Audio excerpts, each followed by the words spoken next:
Hello. Hello, hello, hello. Happy Tuesday. I've got flickering technology here, so I'm hoping it doesn't get in the way. Welcome to Donna and Cheryl TV. We are keeping it real here Monday to Friday for about 15-20 minutes, 12:30 every day, talking about life lessons and life strategies to help you be the best version of you. And today we are talking about how we want you to embrace your mistakes.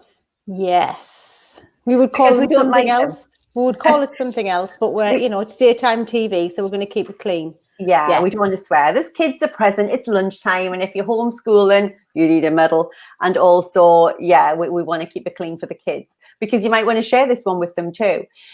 I don't know if it's a British thing or a human thing, but what we're very aware of is that we don't like to get things wrong. Like we don't like to make mistakes. And I'm already seeing that in my son. Hey guys, thanks for dialing in. We're already seeing that with my son. He's 7, Caleb, and when he gets something wrong, so if he's playing a game or something, he gets it wrong, he literally starts it again. He doesn't want to keep going when he gets it wrong. So I'm already sort of saying, that's not the best strategy. Like getting it wrong is okay. It's a good thing, right? But I think when we're brought up as children, you just think of our experiences as kids growing up, like going to school, going to nursery.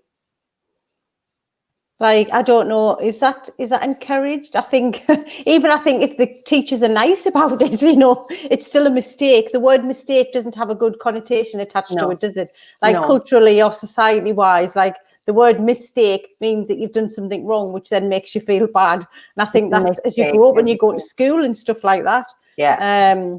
If I look back and think of like when I wasn't homeschooling, but even just doing homework and stuff with Holly when she was little, was I really patient and tolerant when she got things wrong? Yeah, probably not. I know what you mean. So what about you guys today? We would love to know from you.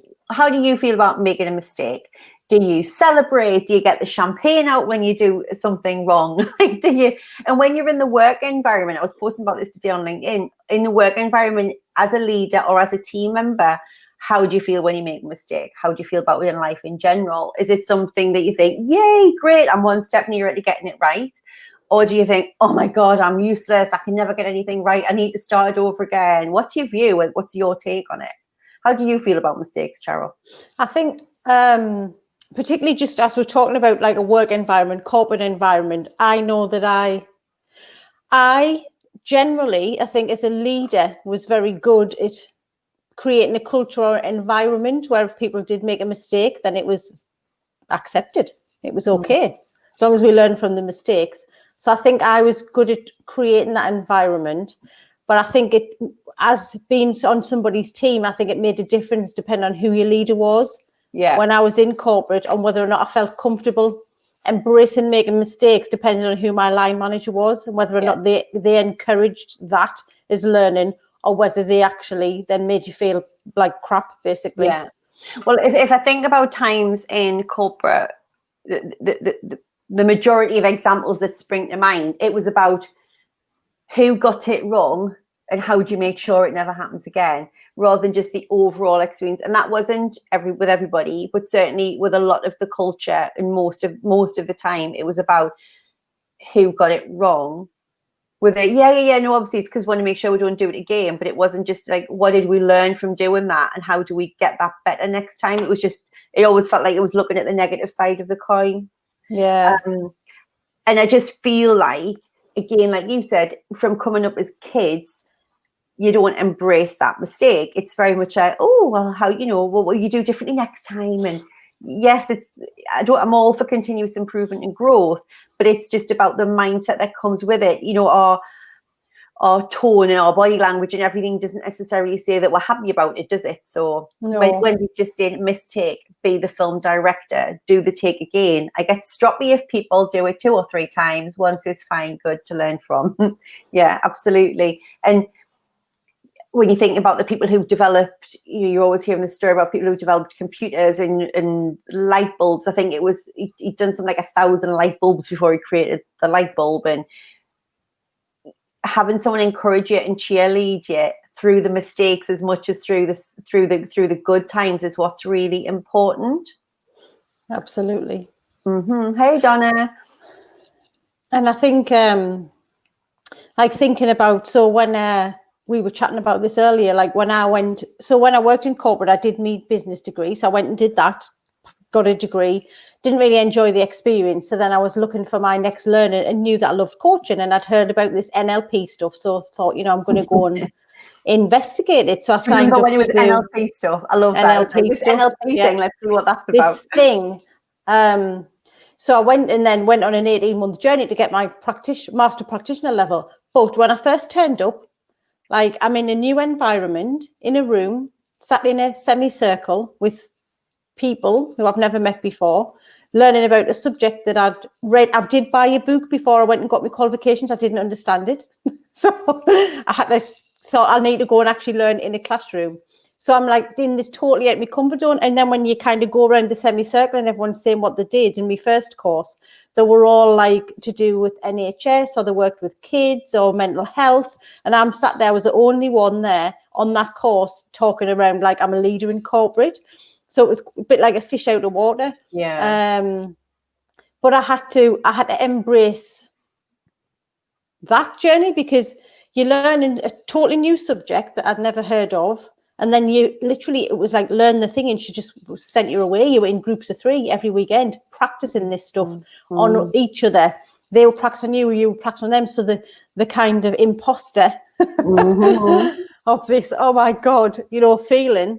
And then you're making mistakes on live people, like you're practicing deep NLP techniques on people's real issue. None of it was made up. It was all you had to on actual things in your life. So you just let loose, digging deep into people's subconscious minds with tools that you don't know how to use. And I made mistakes along the way. Lots of them. And I know you're laughing now, but I bet at the time it was like definitely. Like I say, you've got people's like lives in your hands almost when you're making these mistakes. So I made a few mistakes where I was like, went home in the nighttime and thinking, oh my goodness. Like you can, as we know now, as we coach people, sometimes when you take somebody back to a time or experience and emotion, you can put them in that place. So, it is, it's powerful, but it's a bit scary when you're just starting out. So I didn't really, and you know this, even though I did my qualifications, I dabbled with it a bit when I had my qualifications in corporate. I didn't really improve my skills and improve my confidence and really go full throng with the NLP till we set the business up 2 years ago, where it was even scarier because then we were practicing it on people and charging money. So, luckily I knew what I was doing by that point. So thankfully, Claire's just saying she would love to do an NLP course. I mean, Cheryl loved hers. It just just from the experience of you being coached, that was some of the deepest level of coaching you'd ever experienced, and it really changed your paradigm, didn't it? How you see yourself. NLP changed my life. It changed who I became as a person. Absolutely, no doubt about it. I would recommend it to anyone. Get an NLP coach. Hello. Or go study it if you want to know more. Just picking up what Amanda said as well. Amanda, sorry, I was in the middle of Amanda's just about really beating herself up. And we do, don't we? We beat ourselves up. So sometimes Amanda's saying that even her bosses makes it easier.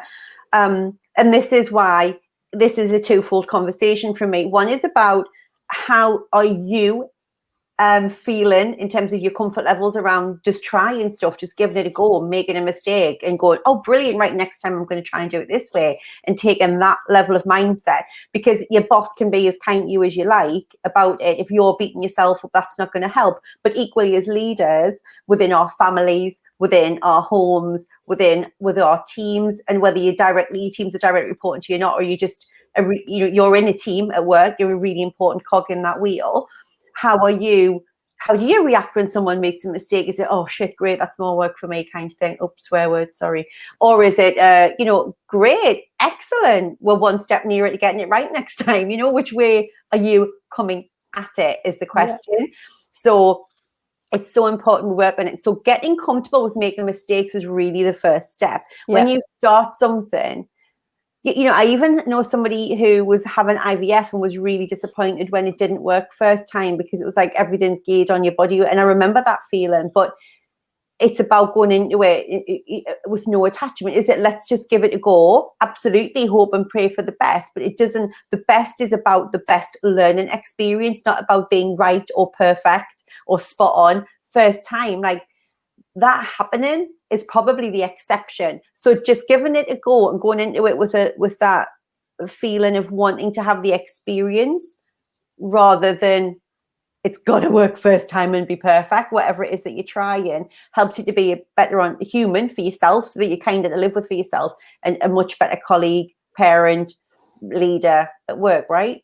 Because I think sometimes if we try something new and then we feel like we've made a mistake, then we just say, oh, that's it, I'm not doing it anymore. And then we just give up, rather than accepting that when we do something new, it's highly likely we're going to get something wrong. Like, we're all humans at the end of the day.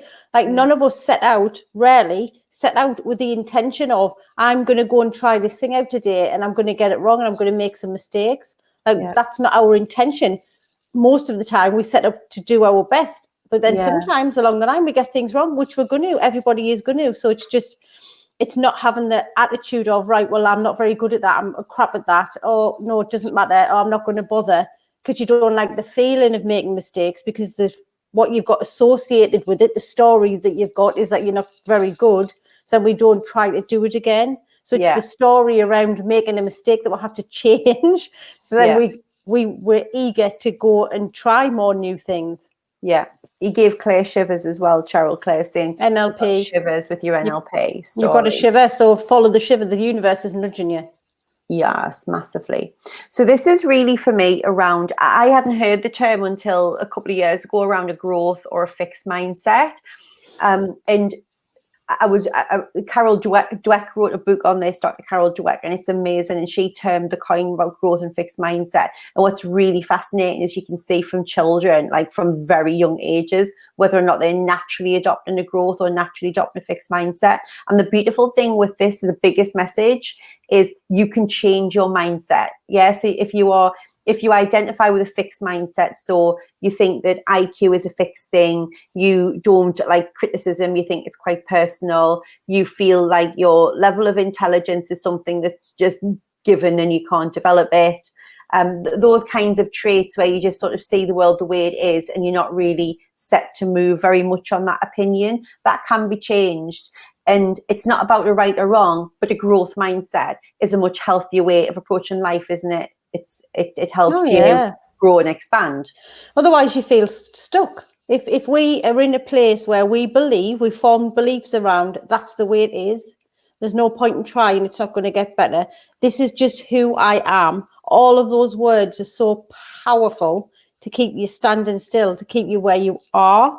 So we all do fall into a fixed mindset at times. We all fall into there, but it's about acknowledging that that's where you are and moving out of it. Because one of the presuppositions of NLP is if somebody else can do it, then so can you. So if somebody else has managed to be able to do that skill, that job, that life, that whatever it is you want, then you can too. Because they weren't superhuman. They just found the right ingredients. Yeah, and a lot of it comes with the attitude. I think that's the one for another day for us to really go into that, because it was a big part of us starting our business as well, wasn't it? Having that role model mentality. And I love Yvette's comment, Cheryl, around the biggest, deepest learnings have coming from the mistakes, and she calls them plot points. We call them plot twists. Mid-takes, yeah. So when we're doing our mid-takes, I don't know if that's a typo or a mid-take. No, mid-takes, I think, yeah. Right, got you, mid-take. I got you, okay. When we do in our Real You program, when we talk about making mistakes and things, and when we talk about the whole point of it is about you becoming the movie star of your own life and not the B actor, we talk about that a lot right from the introduction, and we call them plot twists, because sometimes things do go differently to plan, and that's where if you go into it with that open mindset of not being really, really fixed on what it's going to look like at the end, but just enjoying the journey, that makes the plot twists and the plot points much easier. That was a typo of it. It sounds like mid-takes means like mid-take in your plot, so I would just stick with that one. Yeah, I think you've made a new one up there by accident. Yeah, mid-takes, yeah. Yeah, absolutely. And love it. And Claire was saying as well, when she did IVF, that's the mindset she approached it with as well. Absolutely. And I did too, because I just thought, I have no control. All I can do is turn up as the best version of me, pray for the best outcome, be as healthy as I can.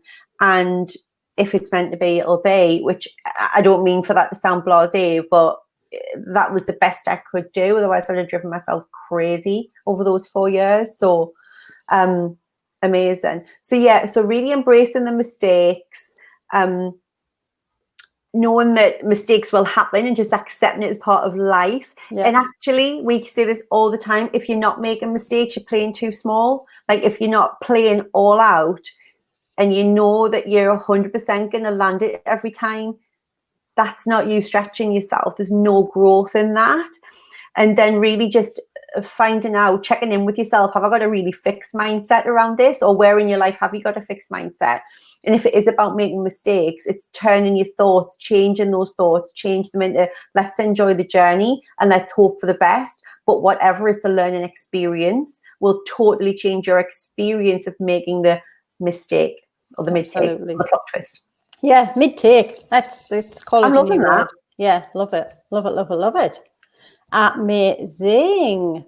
So we're back tomorrow. Yeah. Loud and Live, 12:30, talking about some more life lessons, life strategies, helping you be the best version of you. So hope you can join us then. But for now, have a lovely lunch break and we'll see you all tomorrow. We'll have a free gift as well. We're just going to pop it in the comments across all the platforms. So we have a free PDF, a little gift, which is just some 20 top tips to boost your self-confidence. So we'll pop that in the comments and feel free to download and give your confidence a boost. And just keep keeping it real, people. Keeping it real. See you later. Go make some mistakes. Bye. Yeah, bye.